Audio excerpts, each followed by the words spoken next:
আরে আবরার ভাইয়া তুমি? তোর ভাই কোথায়? তোর যোগী তো আসতে বল। ভাইয়া লিবি কি হয়েছে? আবরার ভাইয়া এসছে, তোমাকে ডাকছে। কি রে আবরার, তুই আমাদের বাসায় আয়, ভেতরে আয়। না, ভিতরে যাবো না, 2 মিনিট ভিতরে যা তো কথা বলবো। জি ভাইয়া। দেখ আবরার, আমি স্যারকে মানে খালুকে জানিয়েছি, কারণ আমি আমার জায়গা থেকে, দায়িত্বের জায়গা থেকে সৎ থাকতে চাই। আমার দিক থেকে আমি সঠিক, তোর দিক থেকে হয়তো ভুল। তুই টাকার কথাটা বাবাকে বলেছিস, দ্যাটস নট মাই প্রবলেম। আমি যদি আরেকটা কথা বলেছিলাম তোকে স্যাক করবো, এগুলো কেন বলেছিস? কি বলছিস এগুলো? আমি এগুলা খালুকে বলতে যাবো কেন?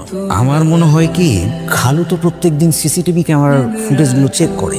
খালু হয়তো ভিডিও দেখে আমাদের কথোপকথনগুলো শুনে ফেলেছে। আমি নিজে খালুকে কিছুই বলিনি। আমি ভেবেছিলাম তুই অথবা নিজে বলেছিস। আরে কি বলছিস তুই এগুলা? আমি তোর কাজে, আমি এমন কিছু কখনোই বলবো না যাতে করে তোর আর খালুর মাঝখানে কোনো দ্বন্দ্ব তৈরি হয়। তুই সরি, বাবাকে বলিস সরি বলেছিস।